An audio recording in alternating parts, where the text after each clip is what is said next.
soit. Chacun de nous va dire quelques mots pour consacrer la réunion entre les mains du Seigneur.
Suivons la prière.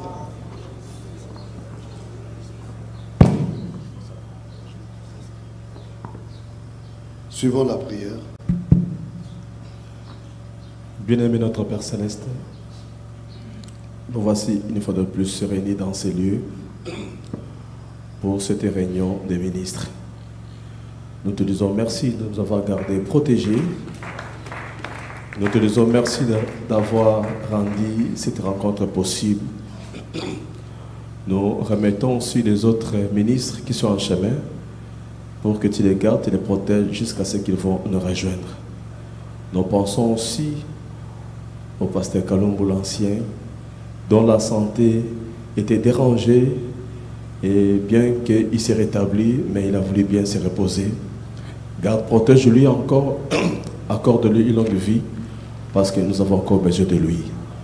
Bénis aussi le pasteur Kambaja qui va tenir la réunion, soit inspire-lui pendant qu'il va diriger la réunion d'aujourd'hui.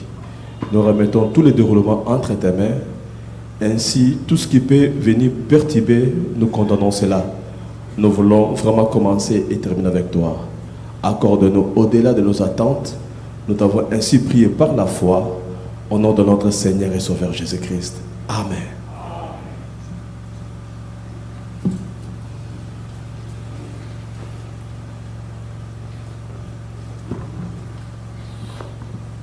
Je vous salue au nom du Seigneur Jésus-Christ.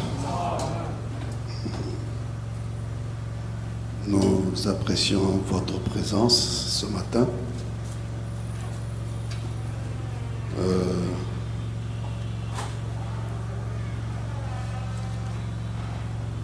J'ai déjà exposé 2 fois dans ces réunions. À ma propre demande, je pouvais voir l'ancien pour lui dire que j'avais un sujet sur mon cœur et ceux qui sont des réguliers à ces réunions m'ont déjà suivi les 2 fois que j'avais parlé. Mais pour ce matin, c'est à la demande de notre ancien. Et nous étions ensemble ici dans la réunion dernière.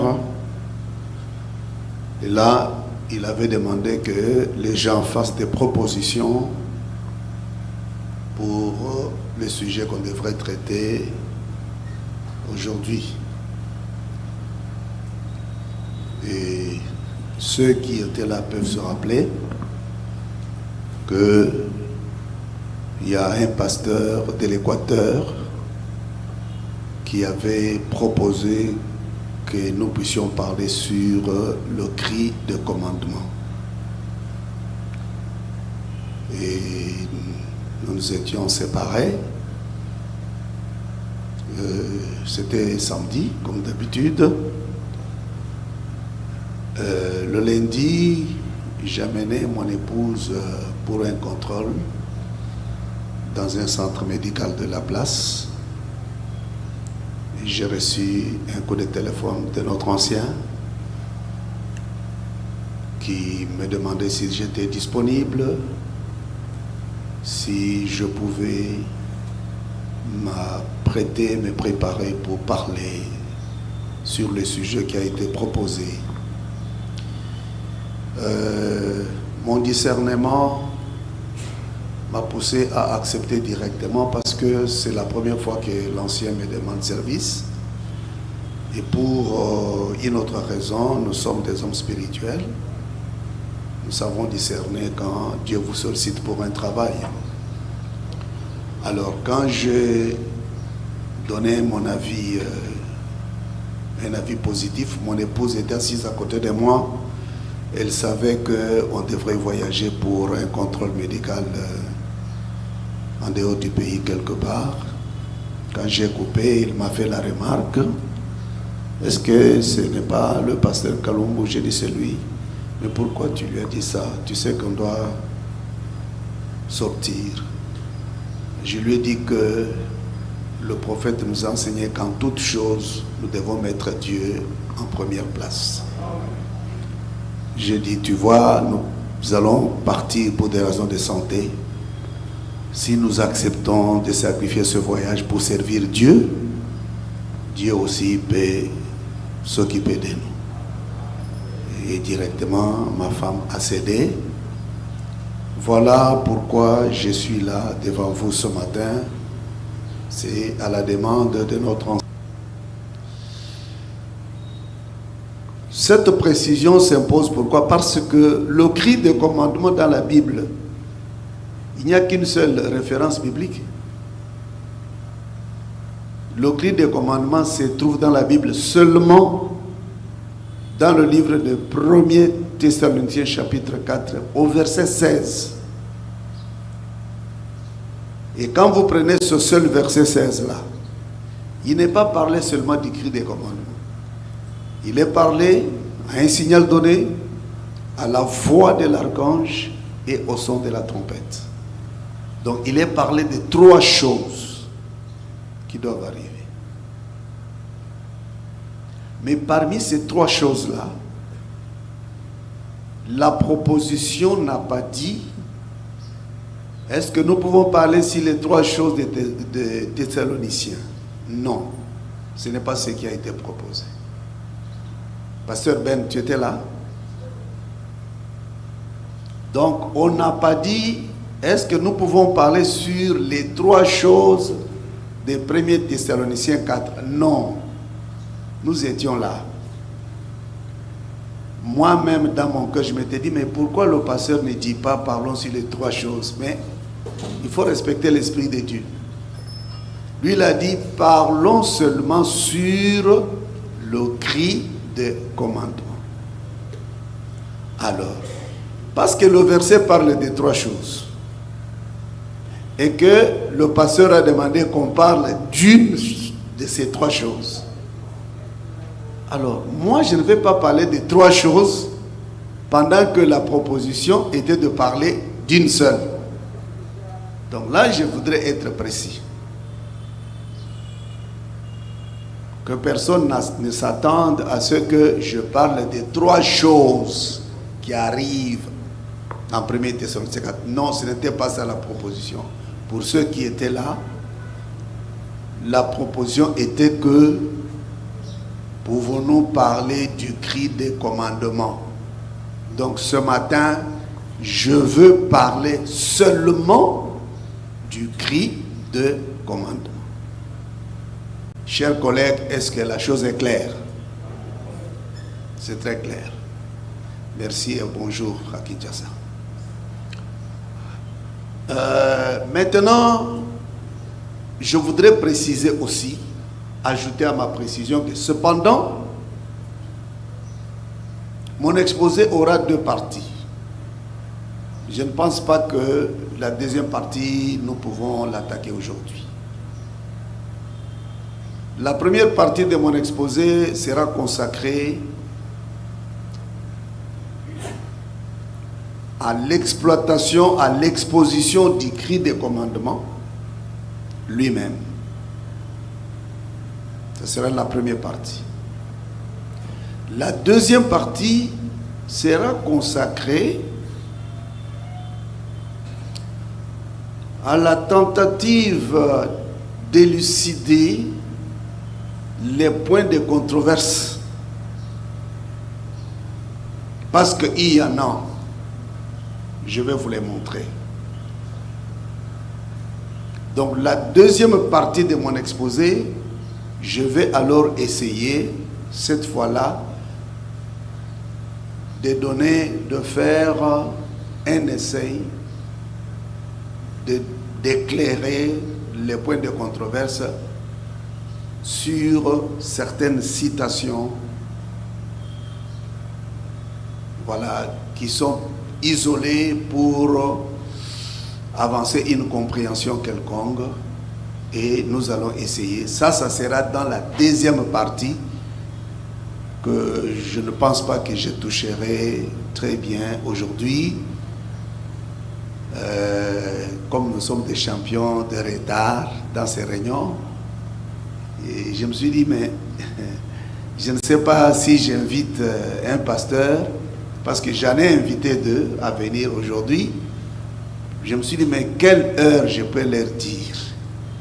Parce que souvent on dit dans ces réunions que vous auriez voté avant que je commence à venir, que la réunion commence à 10 heures, mais c'est toujours à midi moins que nous commençons. C'est quelque chose qu'il faudrait qu'un jour nous regardions bien. Alors, avec votre permission, nous allons nous tenir debout pour lire la Bible. Celui qui a le micro peut donner à un pasteur qui a la Bible, s'il peut nous lire 1 Thessaloniciens chapitre 4 à partir du verset 13 jusqu'au verset 18.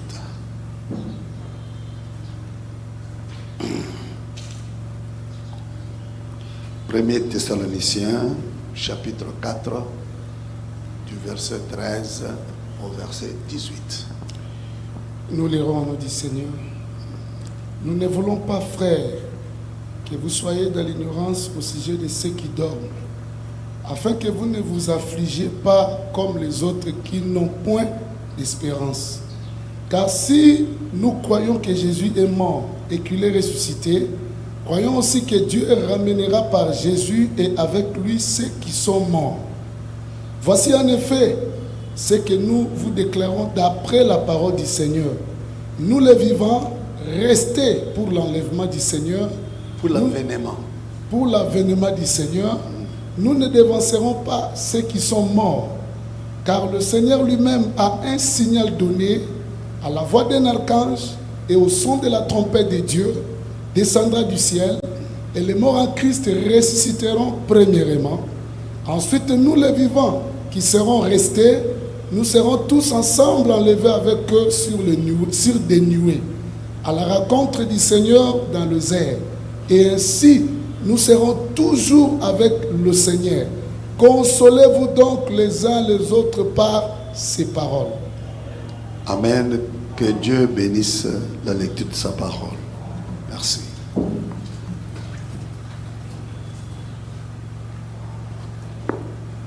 Pasteur Riedel, je vous en prie, excusez-moi, venez vous mettre quelque part ici. C'est moi qui vous invite. Vous ne venez pas de vous-même.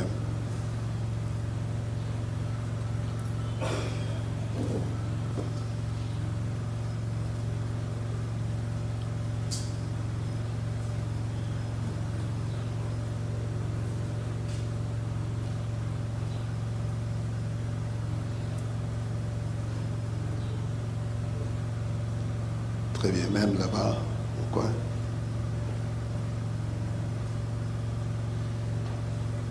Vous acceptez une minute, restez un peu debout s'il vous plaît. Qui ont connu le pasteur Kalalameji? Qui l'ont connu, le pasteur Kalalameji? Oui, c'est le pasteur qui a pris l'église après lui. On peut l'acclamer pour le recevoir. Sans qu'il y ait la technique peut-être rapide, pour que chaque fois que je donne une citation, il puisse la projeter. Bien aimé, je vais commencer à vous donner les années. Je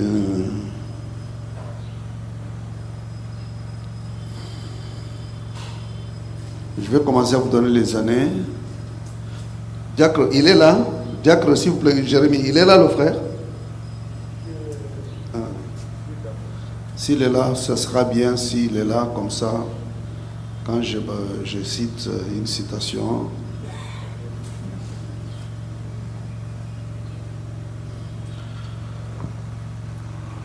Alors, je ne sais pas, comme on dit que la répétition c'est la mère de la science, je dis juste un petit rien, c'est-à-dire que, bon, pendant que nous sommes assis, je vais vous lire une deuxième écriture de la Bible. Pendant que nous sommes assis, je vais lire dans 2 Pierre. 2 Pierre, chapitre 3, à partir du verset 15 jusqu'au verset 18. 2 Pierre 3, 15 à 18.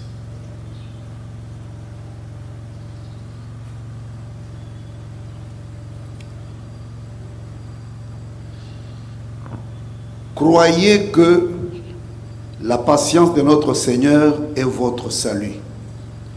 Comme notre bien-aimé frère Paul vous l'a aussi écrit selon la sagesse qui lui a été donnée. C'est ce qu'il a fait dans toutes les lettres où il parle de ces choses dans lesquelles nous sommes ensemble.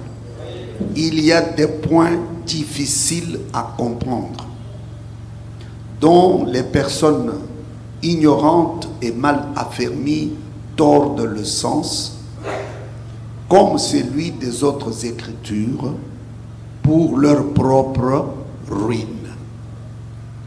Donc vous, bien-aimés, qui êtes avertis, mettez-vous sur vos gardes, de peur qu'entraînés par l'égarement des impies, vous ne veniez à déchoir de votre fermeté. Nous devons être fermes. Notre encre doit tenir bon. Et pour que cette encre tienne bon, la référence c'est la parole. Alors, la petite répétition c'est pour vous dire que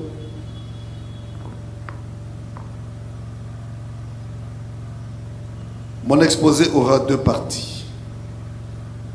La première partie, je vais exploiter le cri des commandements lui-même.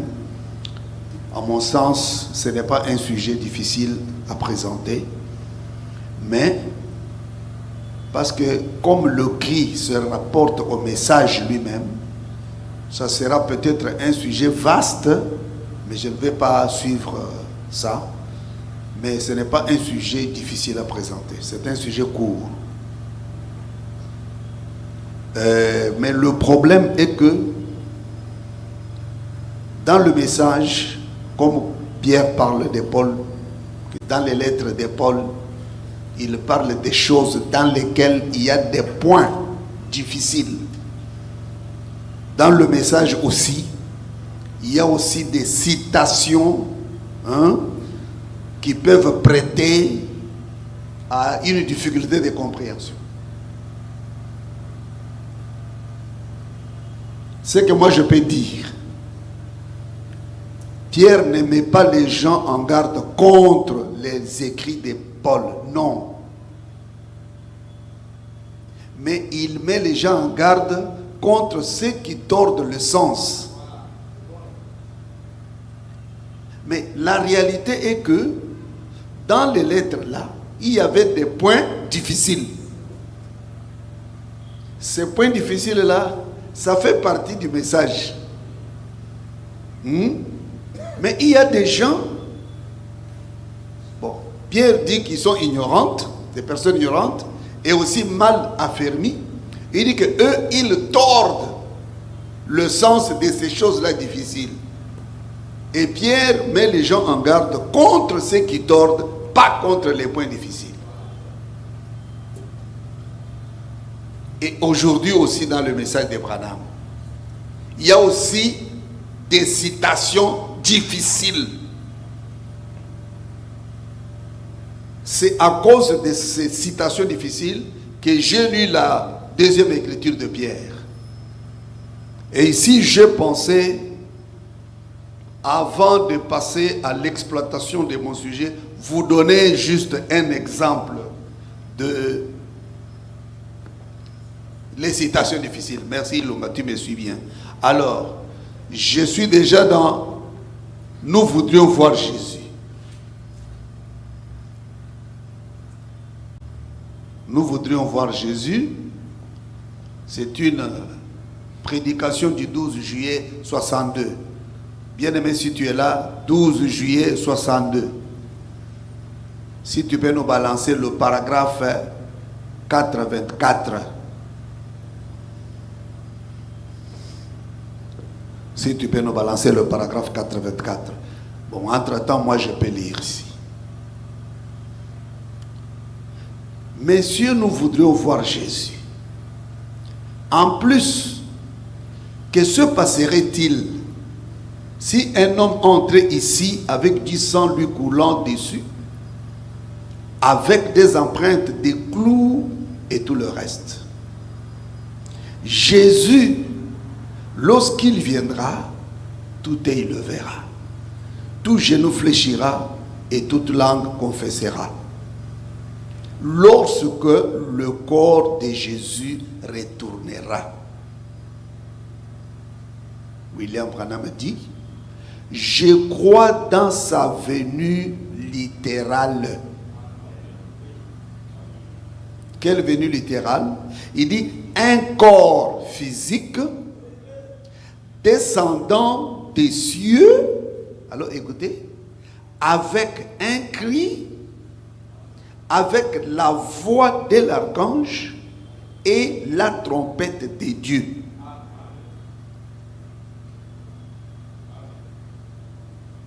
Nous disons Amen. Ici, le prophète dit qu'il croit à la venue littérale. Qu'est-ce que la venue littérale? Un corps physique qui descend. Et quand ce corps physique-là descend, il descend avec le cri, avec la voix et avec la trompette. La citation est là. Il n'y a personne dans cette salle qui peut ou qui a le droit d'y toucher ou de modifier. Alors, si nous prenons cette citation toute seule comme elle est là, et nous l'isolons de l'ensemble du reste du message,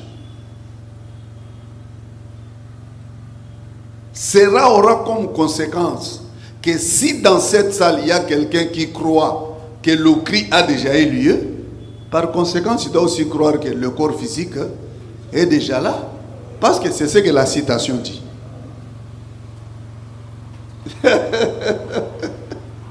Amen. C'est là où je vous ai dit que, tout comme dans le message de Paul, il y avait des points difficiles. Amen. Qui nécessitent qu'on creuse. Amen. Donc, vous voyez que ce genre de citation, nous allons y consacrer aussi tout un chapitre. Donc, après l'exposé du cri lui-même, je dis que la deuxième partie, nous allons prendre ce genre de citations. Pas pour les rejeter, n'est-ce pas? Mais pour essayer de réconcilier avec les autres. C'est ce qu'il faut faire. Amen. Donc, si nous prenons cette citation, nous l'isolons du reste du message, il y a deux conséquences. Si nous isolons, quelles seront les deux conséquences? C'est-à-dire, si nous croyons que Jésus, que le cri est déjà là, cette situation nous oblige de croire que le corps physique est là. Ou alors, si nous ne croyons pas que le corps physique est déjà là, comme moi, je ne crois pas que le corps physique est déjà là. Alors par conséquent, si je m'arrête seulement à ça, je dois alors dire que, alors comme le cri est lié au corps physique, parce que le corps physique n'est pas là, je dois aussi dire que le cri n'est pas là. Vous voyez, c'est quelque chose qui nécessite une explication. Alléluia. Ça nécessite une explication. Mais heureusement, ce n'est pas la seule situation qui existe dans le message. Ici, le cri est lié au retour du corps physique. Mais si nous allons dans la prédication enlèvement, mon fils, est-ce que tu es là? Balance-nous. Enlèvement. Oui, c'est... Paragraphe, tu mets 129 et 130. Nous allons lire les deux. Nous allons lire les deux à la fois. Ici, on a lié, mais lisons un peu. Il n'est pas là. Hein? Bon, moi, je vais lire. Nous sommes au paragraphe 129 et 130. Nous lirons deux citations. L'année, c'est le 4 décembre 65. Amen.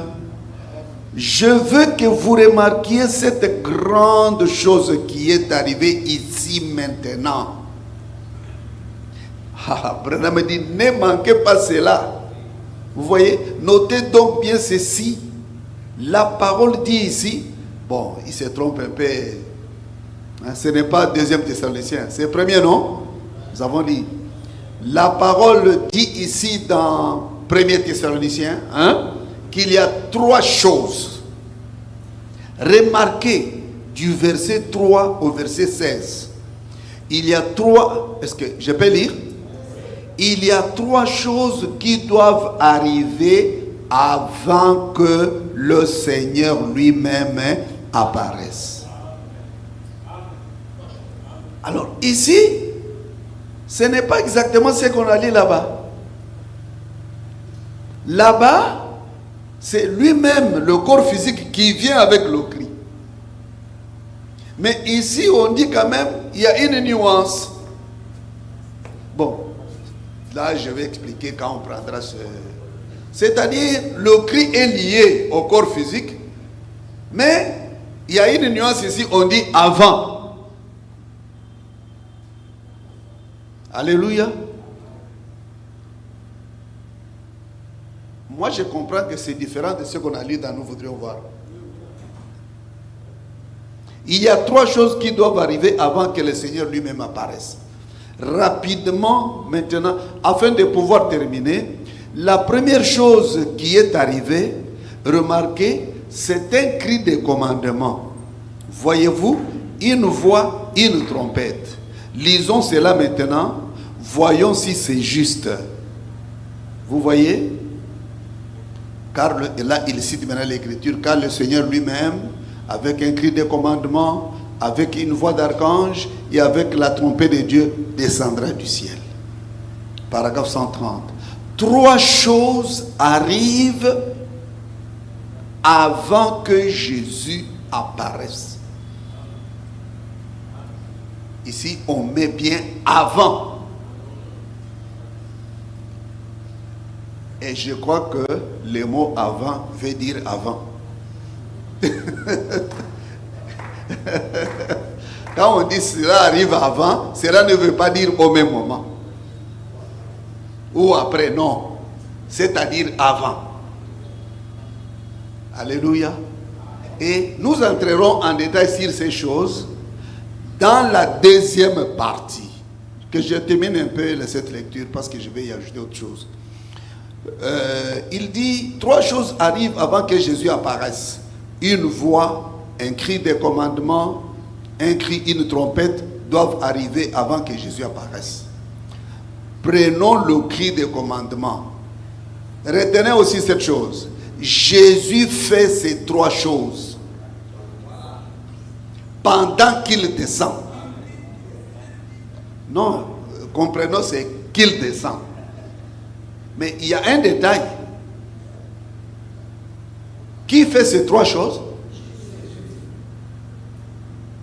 Amen. Donc, nous n'avons pas seulement à expliquer, nous voudrions voir là où le Christ serait déjà venu ou viendra avec le corps physique. Mais nous devons aussi expliquer qui fait ces choses, c'est Jésus. Mettez un point d'interrogation dans votre histoire. Le Jésus qui fait ici, moi, c'est ma question, vous allez me la poser. C'est quel Jésus? C'est ma question. Moi, je dis, c'est quel Jésus? Autrement dit, c'est Jésus sous quelle forme? Mettez ça. Ça sera dans notre deuxième partie. Alléluia. Et quand on dit même que pendant qu'il descend, je pose encore une autre question. C'est de quelle descente est-il question?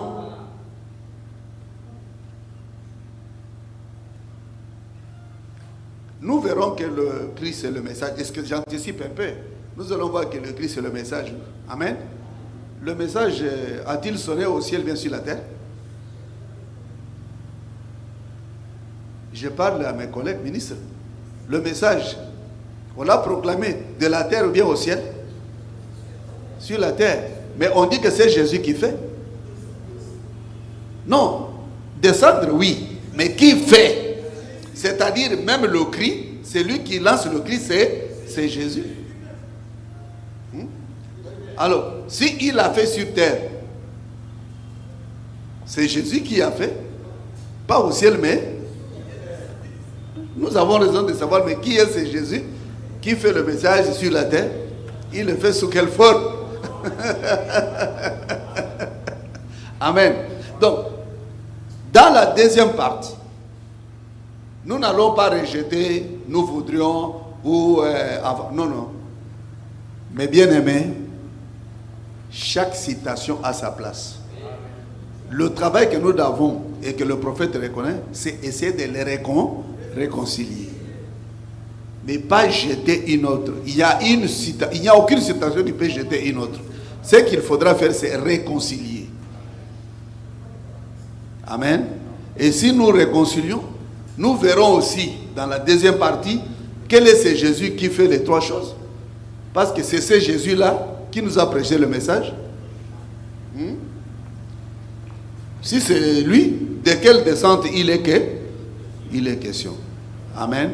Et nous verrons ça dans la deuxième partie. Donc vous comprenez que là, c'est la partie que nous allons soutenir avec 3e Pierre. Les points difficiles, il faudrait que nous puissions les expliquer.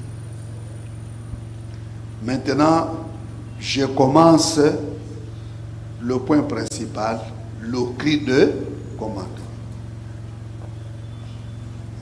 Nous sommes ensemble, j'espère. Alléluia. Le cri de commandement. Le prophète définit le cri de commandement à plusieurs endroits dans un seul message, dans le message l'enlèvement. Il définit ça. Mais je vais choisir la citation qui m'a paru être plus complète, là où il définit qu'est-ce que le cri, mais en donnant des précisions et des détails. Il dit, le cri c'est quoi, mais il donne des précisions et des détails. Quelle est cette citation? C'est enlèvement, paragraphe 141. Est-ce qu'on vous balance ça? Ah, on balance ça? Ah, il n'est pas là? Il est là. Il ne se retrouve pas. Ah, c'est quelqu'un d'autre qui se bat. Hein? Oh. Frère Bundako, Ezalina, Kentekana na 65. Ceux qui ont commis na Souka, dernière prédication, c'est la communion. Enlèvement, Ezali, 3e ou 4e message avant comment na Souka, au moins enlèvement. D'ailleurs, ceux qui ont continué la recherche, au Tchèque 141, à Zobi Miselonani, au taquet déjà, titre pour bloquer en gros, et au Tchèque 141, à Zobi Miselonani, paragraphe Oyo. N'a habité aux Zana, il est là, hein? Voilà. 141, quel est le paragraphe 141? Bon, nous avançons. Alléluia. Maintenant, nous lisons, j'ai dit que c'est une citation où le cri est défini, mais où on donne de précisions et de détails. Il a ordonné que ces choses soient, et maintenant, il doit envoyer ceci. Il y a même le mot envoyer. Il a ordonné que ces choses soient, et maintenant il doit envoyer ceci. La première chose qui arrive, lorsqu'il commence à descendre du ciel, la descente est toujours là, hein, est un cri de commandement. Qu'est-ce donc? Un cri de commandement. Qu'est-ce donc? Nous sommes ensemble là-bas. Il répond, c'est un message pour rassembler les gens.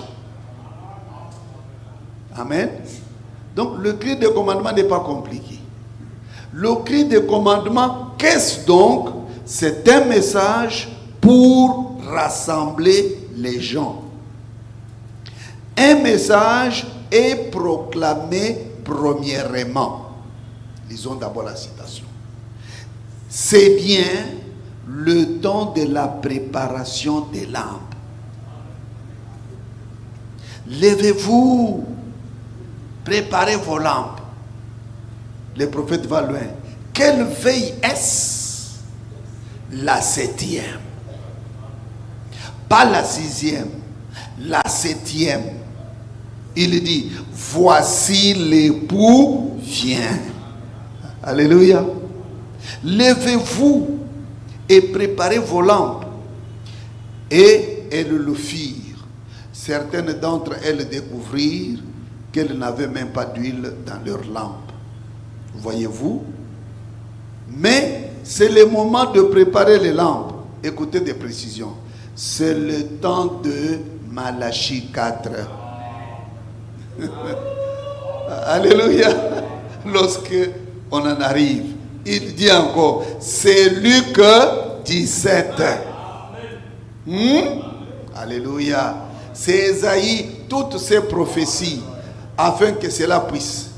C'est parfaitement déclaré dans les Écritures, ce qui se rapporte à ces jours. Il dit, nous les voyons se dérouler ici même.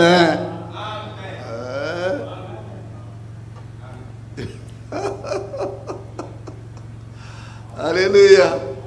Nous les voyons.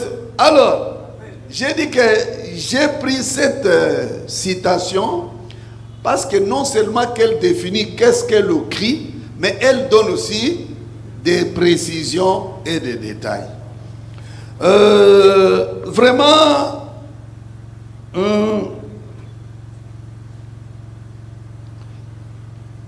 des précisions et des détails. Nous pouvons exploiter ensemble ce paragraphe. Qu'est-ce que le cri? Le cri, c'est un message. C'est ce qu'il dit, c'est un message. Nous sommes d'accord, non? Mais vous savez que Paul avait un message, non? Hein? Wesley avait un message, non? Luther avait un. Quelle est la différence de ce cri comme message avec le message des autres?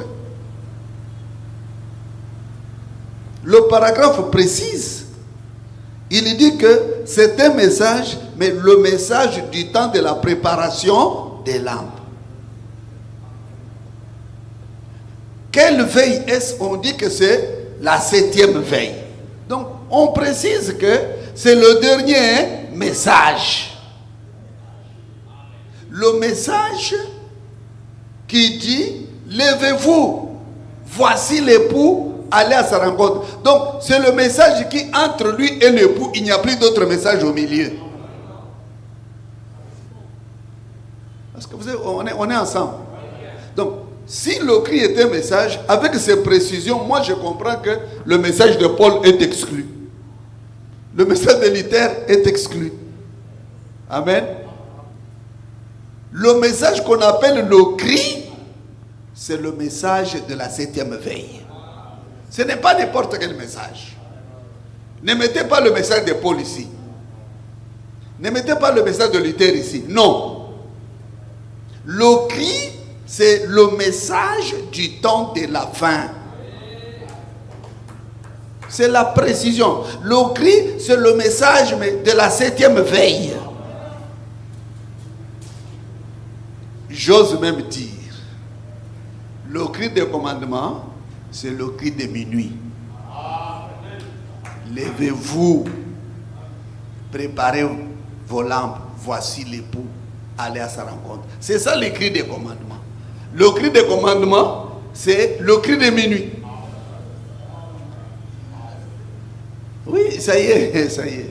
Donc j'ai dit que le cri des commandements, comprenez mon frère, ne retenez pas seulement que c'est un message, mais c'est le message de la 7e veille. C'est le message du temps de la fin. Branham va loin. Il précise, c'est le temps de Malachie 4. Il va encore plus loin. Le cri, c'est le message au temps de Luc 17. Moi, j'ajoute 30. C'est ça le cri des commandements. Vous n'allez pas me dire que c'est seulement un message. Paul avait un message, non? Luther en avait un. Wesley en avait un. Ce n'était pas le cri. Le cri des commandements, c'est le message du temps de la fin. Le message de Malachie 4. Et j'ai dit que si, comme le cri nous ramène au message, aïe, aïe, aïe, aïe, aïe, ça devient trop vaste, ça va nous prendre trop de temps inutilement, vous voyez, ça va nous prendre trop de temps, hein? Donc, si nous prenons Malachie 4, ça va nous prendre loin, Luc 17, ça va nous amener loin, et tout ça, vous le savez, non? C'est pourquoi j'ai dit que ça, c'est un sujet qui n'est pas difficile à présenter, hein, mais c'est un message qui peut seulement être vaste pour le fait que le Christ se rapportant au message du temps de la fin, nous avons beaucoup de choses à dire sur ça.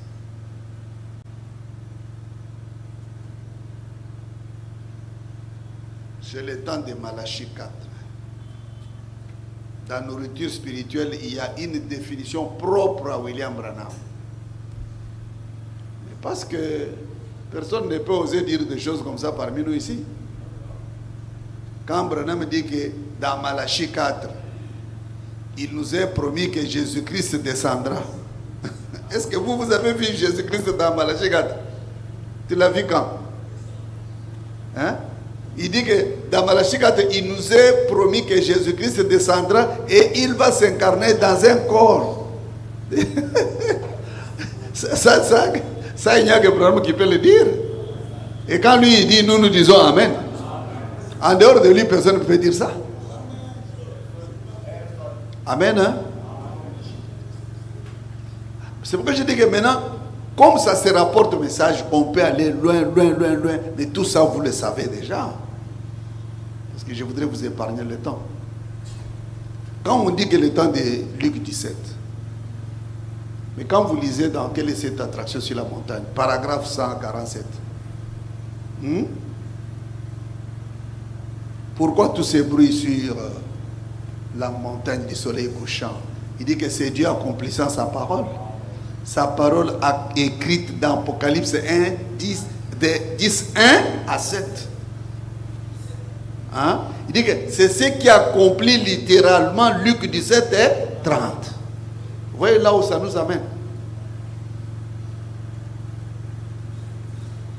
Donc, ce qui s'est accompli sur la montagne là, c'est Apocalypse 10, Christ qui descend, et au moment de cette venue-là, il y a un corps qui l'attend sur la terre. Hein? Quand il entre dans ce corps, Luc 17, 30 devient visible devant nous. Frère Branham appelle cela, ici dans Enlèvement, il dit que, n'est-ce pas extraordinaire, voir Dieu lui-même descendre du ciel et se tenir debout devant son peuple. Alléluia. Mais c'est ça le message. Mais parce que Branham dit que les trois choses c'est Jésus qui fait. Si le message est sur terre, qui l'a fait? Alléluia. Si vous allez dans la fête des trompettes, amen, Branham dit que Christ lui-même appelle l'épouse en accomplissant Hébreux 13, 8. Si vous allez dans question-réponse sur les sceaux, il dit cet âge n'a pas de messager parce que le Saint-Esprit lui-même est le messager de l'âge.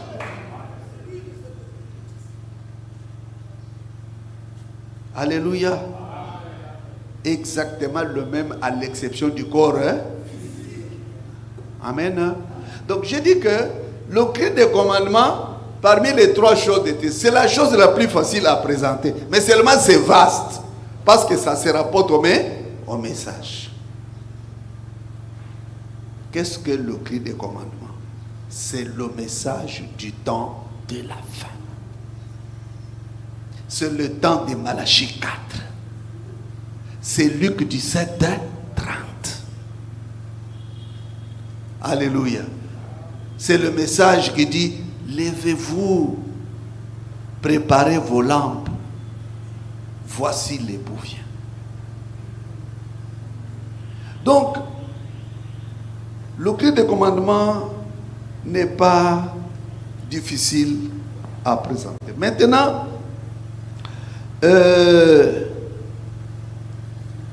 je veux insister ou dire quelque chose que nous connaissons tous, mais parfois que nous ne disons pas très ouvertement. Je me répète. Je vais dire une chose que nous connaissons tous, mais parfois que nous ne disons pas ouvertement. C'est la dernière partie avec laquelle je vais terminer sur le cri des commandements. Est-ce qu'on est d'accord que le cri des commandements c'est le message? Est-ce que là on est d'accord? Jérémie, on est d'accord sur ça? Maintenant, sur le message du temps de la fin, je vais dire la dernière chose avec laquelle je vais terminer, nous allons lire. Je vais dire une chose, je vais la mettre en relief. Une chose que nous connaissons tous, mais peut-être que nous ne disons pas, mais nous allons, tous nous la connaissons. Dans le message de Branham, il y a deux parties.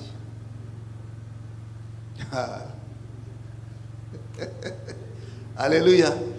Dans le message de Branham, il y a deux parties.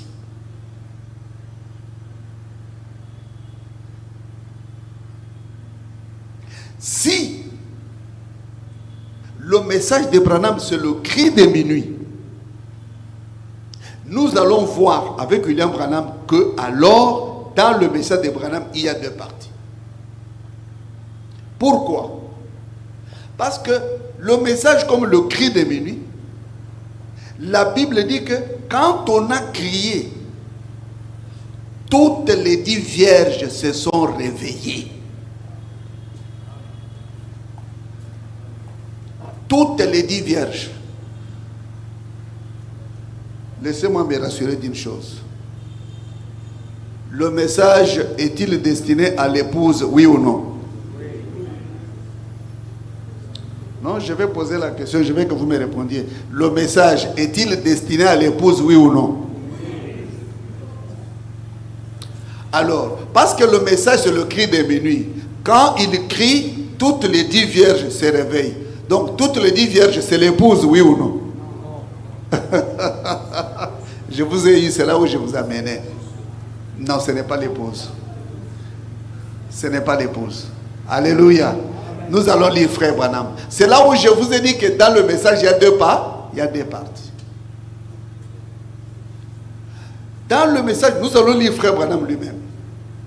Le message en tant que cri de minuit, il a réveillé tout le monde, et les dénominations, et l'épouse. C'est pourquoi vous voyez tous ces gens, les Mutombo, les Joël Tatou, ils ont les brochures, mais ils y prennent ce qui leur convient. Il y a une partie du message qui leur plaît, qui leur concerne, qui marche avec eux. Une partie vient du message. Je vais vous lire, Frère Branham lui-même le dit. Je vais vous lire, Frère Branham lui-même le dit. Alléluia. Dans le message, il y a 3 poules. Il n'y a personne qui peut enlever les 3 poules dans le message. Les 3 poules font partie du message. Le premier poule, c'est le message. Le deuxième poule, c'est le message. Et le troisième poule, c'est dans le message. Amen. Mais le message au premier poule, nous l'avons avec tous les pentecôtistes. C'est la guérison. Le prophète lui-même le dit.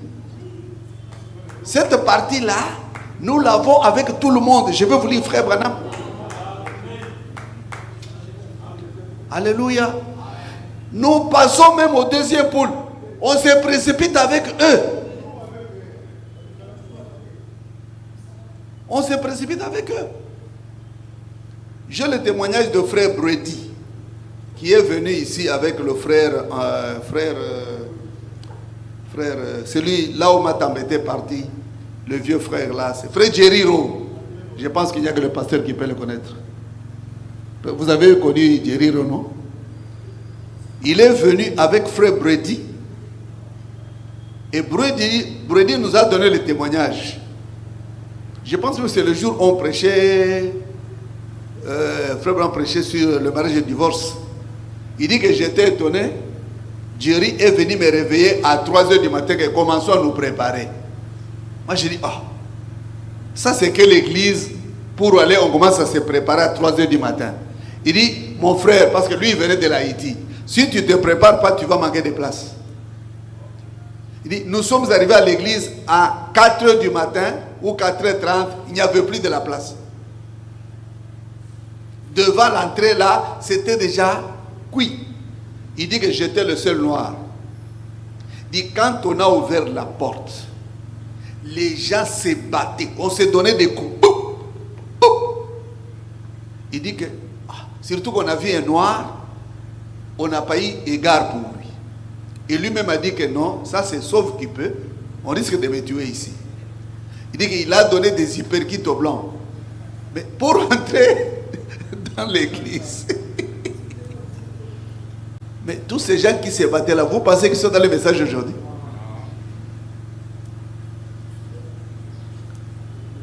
Un frère qui venait d'Europe nous a dit, de l'Amérique, ces gens pouvaient faire 2000 km, supporter une prédication de 4 heures pour attendre la guérison.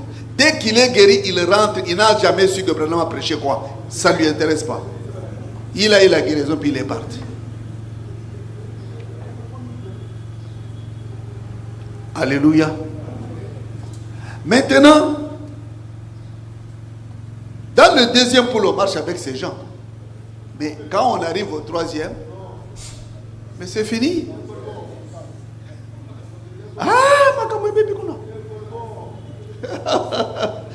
Et alors, ce qui m'intéresse, le cri des commandements à cette partie ici, ça m'intéresse beaucoup. Alléluia. Prenez, est-ce que le jeune frère là est là? Enlèvement, paragraphe 156. Enlèvement, paragraphe 156. Le prophète lui-même va commencer à nous dire ces choses lui-même.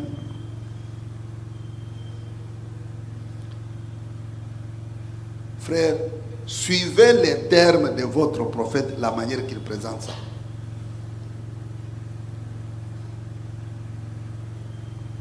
Chers serviteurs, Amen. Suivez les termes de votre prophète, comment il est sérieux en disant cette chose ici. Il dit, vous n'êtes pas aveugle. Donc vous ne l'êtes pas. Il dit, vous êtes des gens sensés. Vous êtes des gens sensés. Et si je me tenais ici et que je disais ces choses pour faire du tort, vous pensez que c'est ça? Il dit, mais j'ai dit cela parce que c'est la vie. Je ne vais faire du tort à personne. Mais je le dis parce que c'est la vie. Et il continue. Et parce que je suis responsable envers Dieu de dire cela. Vous ne voyez pas qu'il introduit ça avec beaucoup de sérieux? Avec beaucoup de sérieux? Il dit, je dois le dire. Et mon message, pendant tous les temps où il y a eu des guérisons et tout, je savais toujours que cela était pour attirer l'attention des gens et que le message viendrait ensuite. Là, je me sens comme si je dois devenir fou. L'onction me saisit maintenant pour proclamer la parole et réclamer la santé de chaque serviteur de Dieu qui est ici. Alléluia. Wouh. Amen. Vraiment dire que j'ai dit ça parce que c'est la vie. Il dit que je le dis parce que j'ai la responsabilité de le dire. Ce que nous venons de lire, c'est ainsi dit le Seigneur. Amen. Il dit, tous les temps qu'il y avait la guérison et tout, je savais que c'était pour attirer l'attention des gens. Et le temps de la guérison, les pentecôtistes étaient là, les baptistes étaient là, Branham est un bon prédicateur, n'est-ce pas?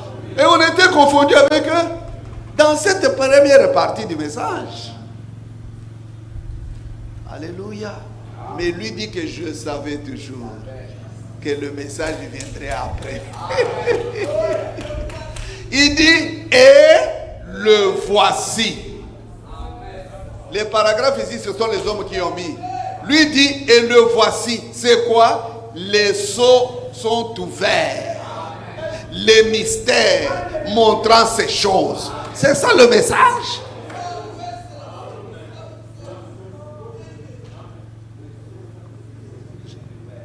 Les mystères. Moi, je vois tous les gens qui se plaignent des mystères. Mais si les gens ont fait mauvais usage des mystères, c'est comme je vous ai dit ici que Pierre n'a jamais mis les gens en garde contre les écrits de Paul. Non. Mais il a mis les gens en garde contre ceux qui tordent les sens. Moi, je ne me plaindrai jamais des mystères. Nous sommes dans la dispensation des mystères. Comment je peux mettre ça? Toujours les mystères, les mystères. D'abord, comment Branham définit un mystère? Un mystère, c'est une vérité mais cachée. Donc vous pensez que mystère c'est quoi? Mystère c'est une vérité de la parole mais cachée. Et lorsque cette vérité est révélée, Branham dit que malgré cela, elle garde toujours un aspect surnaturel. Oh. Donc vous pensez que le mystère c'est quoi? Jésus définit qu'est-ce que la vérité dans Matthieu. Il dit, sanctifie-les par ta vérité, parce que ta parole est la vérité. Donc les mystères, c'est la parole de Dieu. Vous pensez que c'est quoi? Vous pensez que c'est quoi ça? Alléluia. Maintenant, vous comprenez ici que tous les temps où il y avait la guérison, Branham avait le secret que le message n'est pas encore là. Allons au paragraphe 108. Toujours la même prédication. Mon fils, allons là-bas.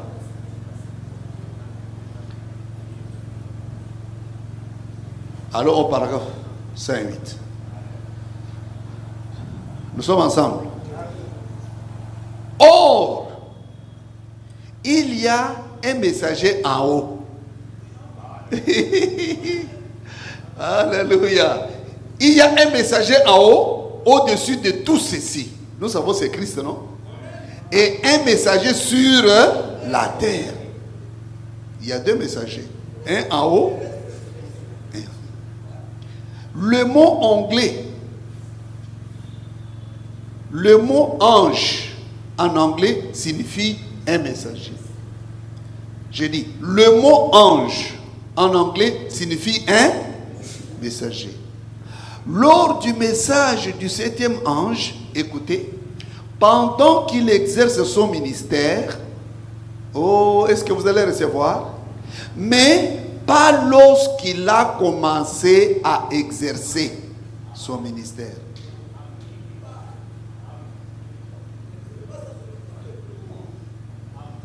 Non, non. Est-ce que vous êtes avec moi? Lors du message du 7e ange, pendant qu'il exerce son ministère, Branham nous dit, mais pas lorsqu'il a commencé à exercer son ministère. Quand il a commencé avec la guérison, pas là. Quand il est allé dans la prophétie, pas là. Nous ne méprisons pas la guérison. Nous ne méprisons pas la prophétie. Je veux être clair, mes bien-aimés, parce que nous, il faut quand même... vous savez, Frère Branham disait que quand il allait à la chasse, hein, lorsqu'il tirait une balle et qu'il atteignait la cible dans le ventre, hein, les gens sautaient, mais lui-même qui a tiré, il était malheureux. Amen.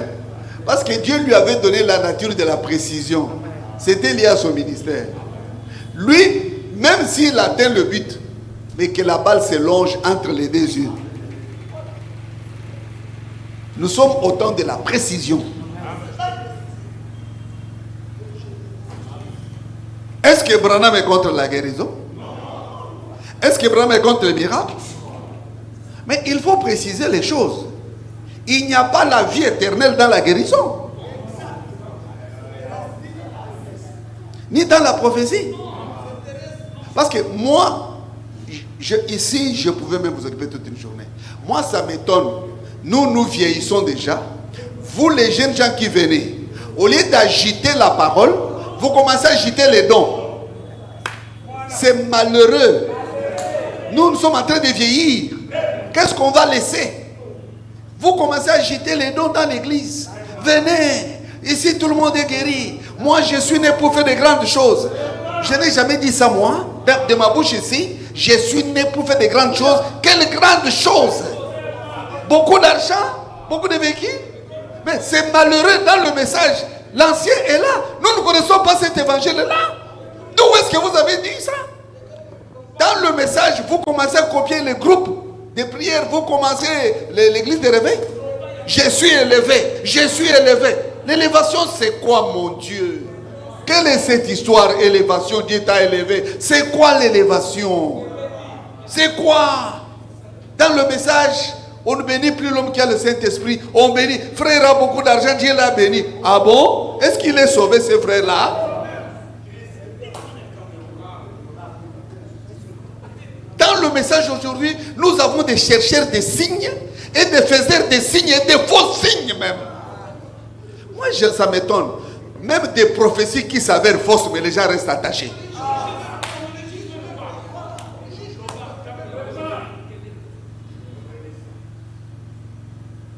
Vous qui devrez aller dans le troisième pôle, vous rentrez dans le premier. C'est malheureux ça. Vous agitez les miracles. Je l'ai dit à votre honte, mes jeunes frères. Je l'ai dit à votre honte. Lazare a été ressuscité après 4 jours, mais il est mort encore. Mais quand vous avez la vie éternelle, c'est pour toujours.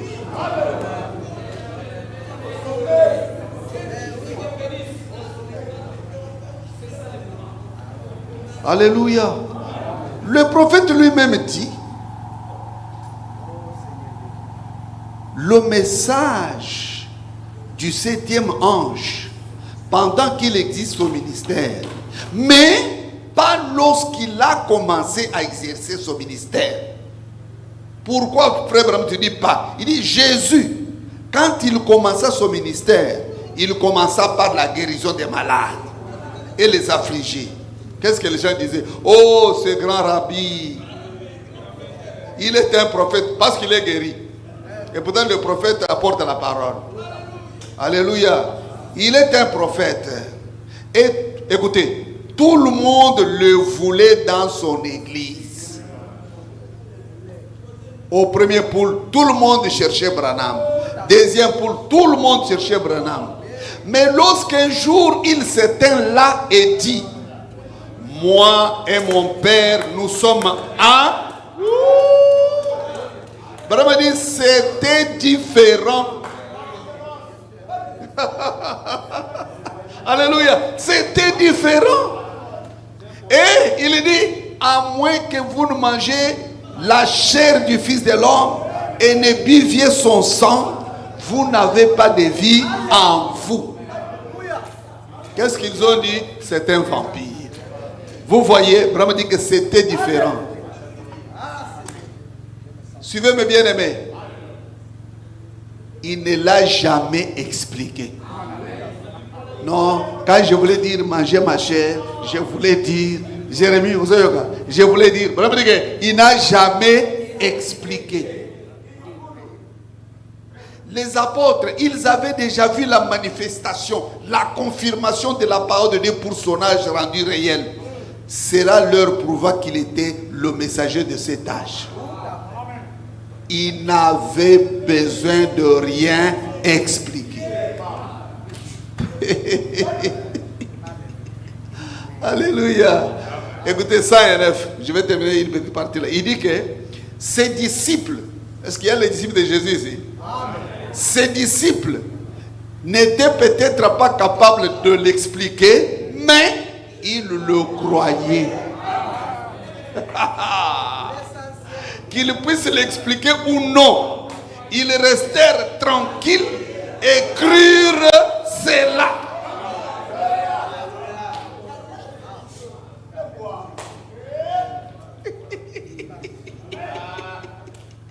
Alléluia. Comment pouvait-il dire qu'il allait manger sa chair et boire son sang? Incompréhensible. Bien que c'était impossible pour eux de le faire. Mais ils le croyaient parce qu'ils étaient ordonnés. Il y a quelqu'un qui dit que Branham n'est pas Malachi 4, tout ça. Est-ce que nous avons encore le temps? Ce qui message est Kindoki, n'a pas Kindoki wana. N'a pas yango na kotika côté. Et c'est un message à kokende munli munanga kokende kuna. Mon âme est liée au message. J'irai là où le message ira. N'a pas sur la table côté la Branham il faut où il est correct. Faites vos recherches, moi je le crois. Le message, c'est ma deuxième nature, c'est moi. Alléluia. Oh. You are foolish. Qu'est-ce que vous voulez nous dire là? J'ai beaucoup aimé le pasteur. On ne peut plus perdre le temps. Venir aujourd'hui, le message a 50 ans. Commencez par 50 ans. Savez-vous, Branham, c'est lui, Malachi 4 ans. Aujourd'hui, donc tous ces temps, vous ne le saviez pas. Mais vous faisiez quoi au milieu de nous? Si vous partez, bon départ, messieurs. Quand il a dit ça, 72 sont partis. Les 12 sont restés.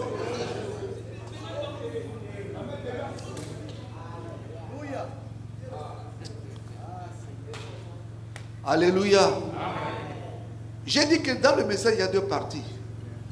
Amen. Si vous allez dans 151, je vais lire seulement un petit rien. Est-ce que mon fils là, il est prêt? 151. Il dit que lui-même, lorsque je suis allé avec vous tenir des réunions et prier pour les malades, cela marchait bien. Mais lorsque je suis venu avec un message, Makambwe baby. Amen. Alléluia. Lorsque je faisais des réunions de prière, tout allait bien. Alléluia. Oh là là. Maintenant, est-ce que tu peux trouver les oins du temps de la fin? Parce que nous voulons gagner un peu de temps. Le oin du temps de la fin, c'est le 25 juillet 65.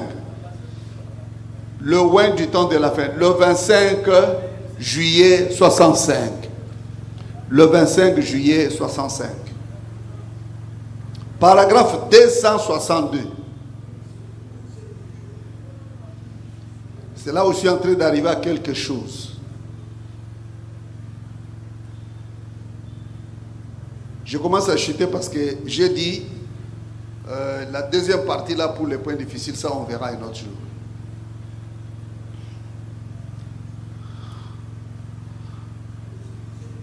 Bon, je vais lire. Le loin du temps de la fin, le 25 juillet 65, dans la même pensée que ce que nous avons lu, mais ici le prophète éclaire bien les choses. Il dit, remarquez le paragraphe 262. Paragraphe 262. Il dit, remarquez, le jour même où ce messager, pas quand il se met à parler. Alléluia. Pas quand il se met à parler, mais quand il commence à annoncer son message. Ah, que Dieu nous aide à entrer dans ça. Hein? Donc vous comprenez que quand il est avec le premier poule, il est avec le deuxième poule, il n'est pas encore à son message. Là, je dis frère Branham. Nous avons lu dans 108, il dit que pas quand il commence le ministère. Il dit ceci.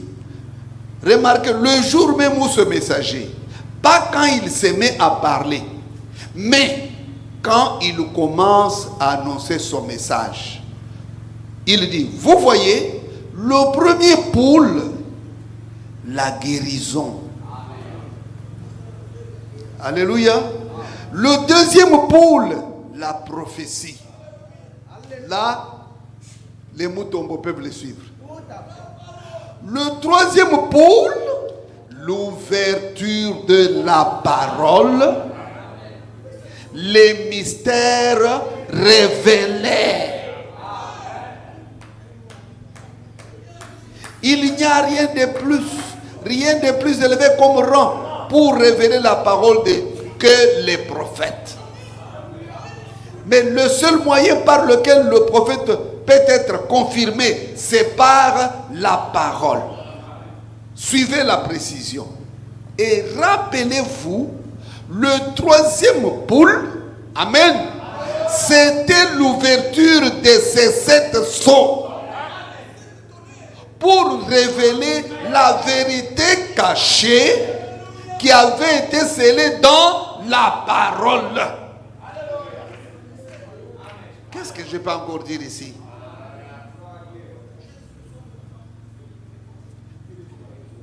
Voilà ce que j'ai dit. Les 2 pôles-là, c'est une partie du message. Là, on est avec tous les ramassis. Mais la deuxième partie du message, qui est le troisième pôle, là, c'est pour l'épouse seule. Voilà la chose qui convoque l'épouse. Je pense que c'est là où nous sommes, mes bien-aimés frères. C'est là où nous sommes. Et dans le message, Frère Branham explique les 3 pôles avec 2 grandes visions. Là, je parle Vous allez avoir les références vous-même. Il y a la vision de la constellation des anges, n'est-ce pas? Il parle du premier groupe, les petits pionniers, les petits oiseaux, avec les ailes presque fatigués là. Hein? Des petits oiseaux là, il dit que c'est les premiers poules, n'est-ce pas? Ils sont venus et ils sont allés presque vers l'est. Hein? Vous voyez, des pionniers fatigués, donc avec la guérison fatiguée. Les oiseaux, ils volent, ils quittent un peu la terre, ils volent, mais ils ne peuvent pas aller plus loin. Vous comprenez? C'est quand même un certain niveau de la puissance de Dieu qui a été réservé pour ces gens-là.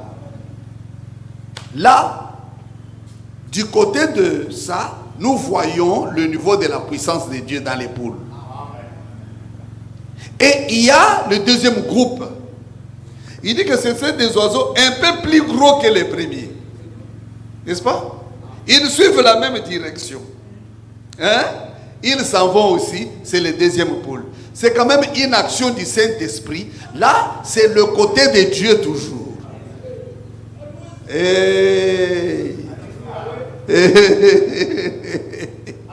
Mais la déflagration, alléluia.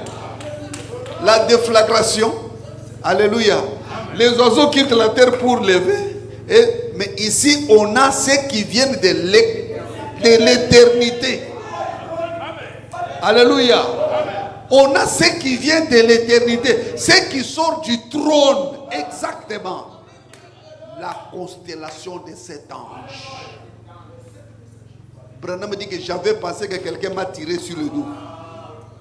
Quand il se relève, cet ange, ce n'est plus la vision qu'il a vue. Là, c'est la réalité. Et vous savez, la puissance de Dieu l'a transporté. Et l'a placé à l'intérieur. Et vous savez qu'il compare cette constellation à la pierre des songes de Junior Jackson. Alléluia.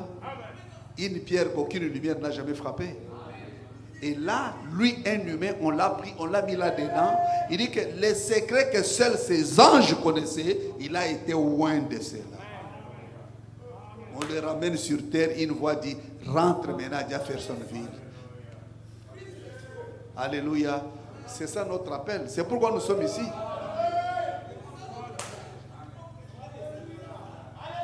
Alléluia. Maintenant, là c'est les côtés de Dieu. Maintenant, une autre vision avec laquelle il explique les trois poules, maintenant c'est l'autre côté. Là, il parle des poissons. Quand Frère Branham se retrouve dans cette vision de la tente, il dit qu'il s'est vu autour d'un grand lac. Hein? Avec beaucoup de pêcheurs, tous les prédicateurs. Je ferai de vous des pêcheurs d'hommes. N'est-ce pas?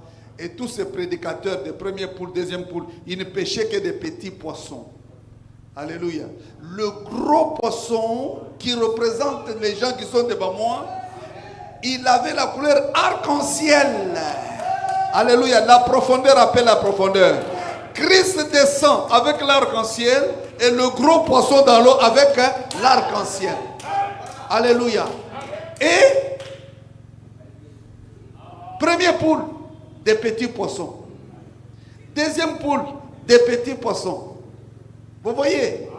Et pour le troisième, l'ange descend et dit, mais mon cher, je t'ai dit que n'explique pas les choses surnaturelles au bébé pentecôtiste. C'est comme un Cambouana.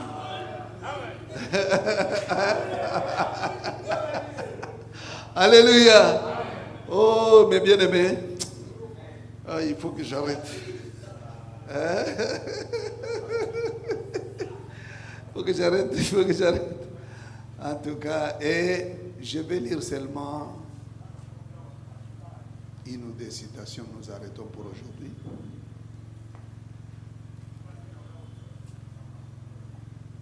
Donc, la situation des poissons là, cherchez ça dans l'état présent de mon ministère. C'est le 8 septembre 62, à partir du paragraphe 16, il parle de ça. Comment il est 1. 16, l'état présent de mon ministère, 8 septembre 62. Mais ici, je vais vous lire dans Qu'est-ce qu'une vision? Le 8 avril 56, il parle de la vision là. Ça, je lis pour vous. Paragraphe 51. Qu'est-ce qu'une vision? Nous allons lire seulement des citations. J'arrête pour aujourd'hui. La fois prochaine, nous allons aller sur les points difficiles. C'est là où nous allons beaucoup pénétrer. Paragraphe 51. Maintenant, notez ceci. Oui. Le 8 avril 56. Le 8 avril 56. Paragraphe 51. Maintenant, notez ceci. Voyez ceci s'accomplir. Voyez. Et quand je tenais la main, j'étais encore emporté. C'est une vision. Alors, quand je suis revenu, j'étais au bord d'un beau lac. Quelque chose comme votre lac ici en été. Quand il fait très beau. Et c'est vert. Le lac était vert. Et là, il y avait des pêcheurs tout au lac, tout autour du lac. Vous comprenez ces pêcheurs qui sont, non? Il y avait des pêcheurs, des prédicateurs tout au bord du lac, hein, qui pêchaient. Écoutez, mais ils attrapaient des petits poissons. Vous êtes avec moi? Et j'ai regardé dans le lac, là où eux attrapent des petits poissons là, il y avait une grosse belle truie aux couleurs arc-en-ciel. Amen. Dans le même lac, les autres attrapent des petits poissons. Cependant, il y a un gros poisson là, ils ne parviennent pas là à l'attraper. Est-ce que vous comprenez ça? Nous étions dans le même lac. Nous étions dans le même lac. Les autres attrapent des petits poissons. Oui, c'est leur affaire. Mais Branham n'a pas histoire de petits lacs. Voyez, ils attrapaient des petits poissons. Branham lui dit, mais moi quand j'ai regardé dans le même lac, il y avait une grosse belle truie aux couleurs arc-en-ciel. J'ai dit, je sais que ceci est une vision, mais je n'arrive pas à comprendre cette truie-là. Mais j'ai dit, croyez-vous le prophète? Vous savez, je crois du fond de mon cœur, je peux les attraper. Les grosses là, je peux les... Ce soir, vous êtes là, que Dieu soit béni. Il vous a eu. Amen, amen. Il dit, j'ai cru dans mon cœur que je peux les attraper. Alors, j'ai pris le lacet. Au lieu que ça soit un lacet, c'était une canne de pêche. C'est dans une vision.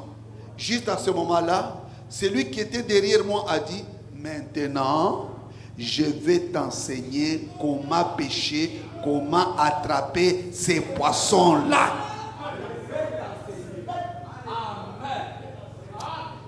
Alléluia! Frère, l'épouse ne croit pas n'importe quoi. L'épouse n'est pas appelée pas n'importe quoi. Vous n'êtes pas n'importe quoi. Oh mon Dieu, c'est quoi ça, cette histoire? C'est pas vrai ça.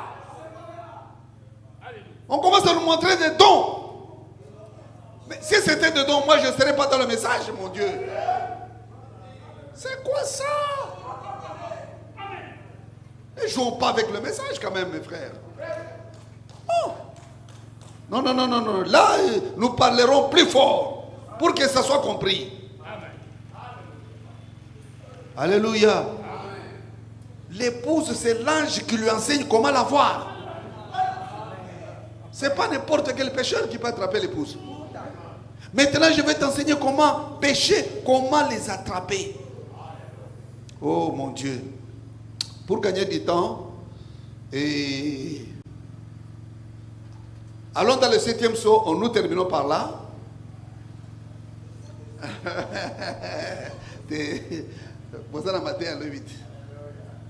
Allons dans le 7e saut, mon frère. 7e saut, pour gagner le temps. Hein?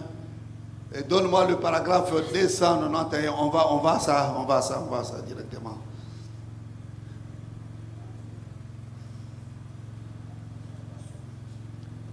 terminons. Alléluia. Est-ce qu'il a donné? 7e son paragraphe de son note, il dit, j'étais là, tenant une petite chaussure de bébé. Vous comprenez que c'est dans ce songe-là. Quand il m'a parlé, il a dit, maintenant, exerce ton premier poule. Amen. En ce moment-là, le petit poisson suivra la part. Le premier poule, les petits poissons vont suivre la part. Et il a dit ensuite, fais attention à ton deuxième poule. A-t-il dit, parce que ce ne seront que des petits poissons.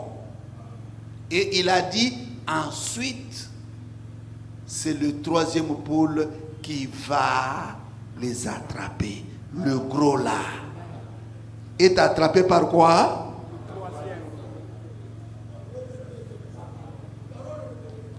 Donc, nous l'épouse, c'est le troisième poule qui nous attrape. Nous l'épouse, c'est le troisième poule qui nous attrape. Donc, nous ne sommes pas là pour venir nous exhiber les dons, entrer. Moi, je me dis, un croyant malade, oh non, prenez le verre, mettez du sel, tournez la chair 7 fois. Finalement, nous tuons la puissance du nom de Jésus. Parce que cette maladie-là, la parole dit, au nom de Jésus, on chasse. Maintenant, toi, tu commences à dire non, au lieu du nom de Jésus, prends le verre. Au nom du nom de Jésus, prends du sel. Au nom de tournez la chair 7 fois. C'est que nous sommes en train d'anéantir la puissance du nom de Jésus dans le message, dans l'église. Vous savez pourquoi vous faites ça? Par manque de la parole. Si vous aviez la parole comme semence en vous, vous auriez connu la puissance du nom de Jésus-Christ. Toutes ces choses-là, vous n'avez pas de base de la parole. Que Dieu vous bénisse pour aujourd'hui. On se retrouvera la fois prochaine.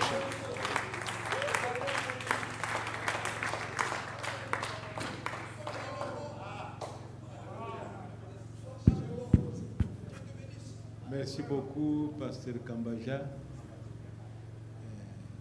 J'ai pensé vraiment que je devais être là au début pour vous introduire. Mais je suis allé à l'hôpital, je suis convalescent.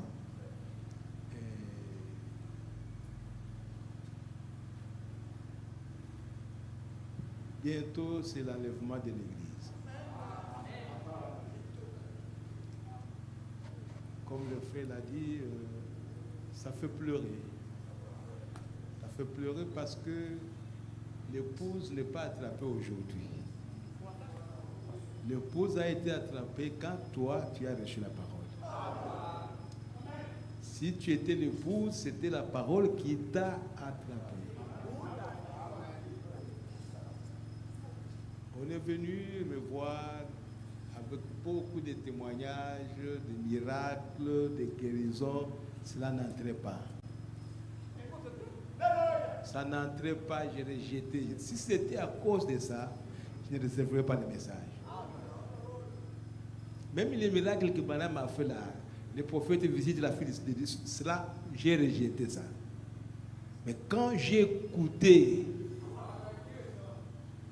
quelqu'un parler derrière Branham, la profondeur de la parole, j'ai dit ça, même si tu as étudié à l'université, même si tu es savant, tu ne peux pas entrer dans cette profondeur.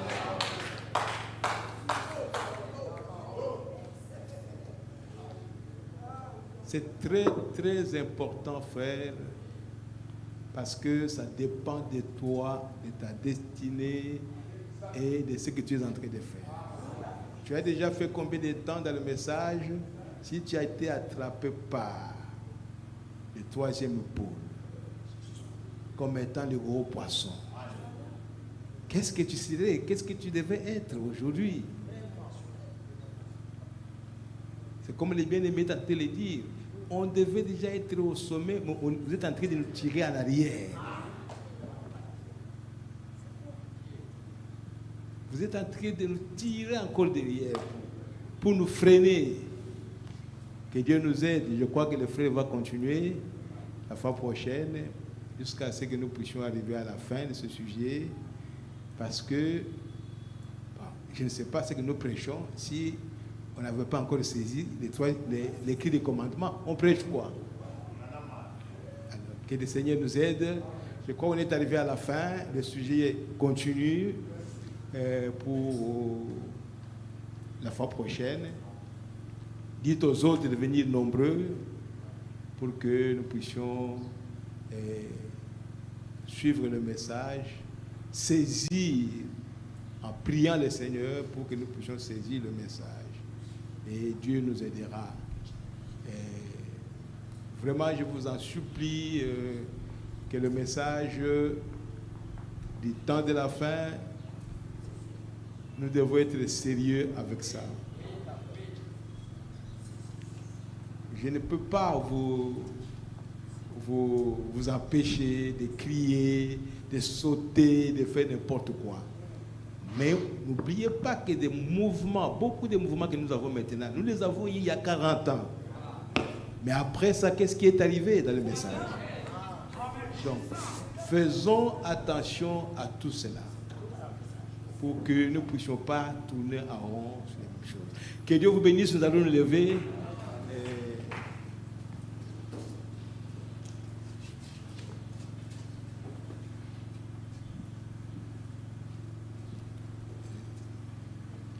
Nous donnons la gloire au Seigneur Jésus, c'est lui qui l'a fait, c'est lui qui l'a fait. Nous donnons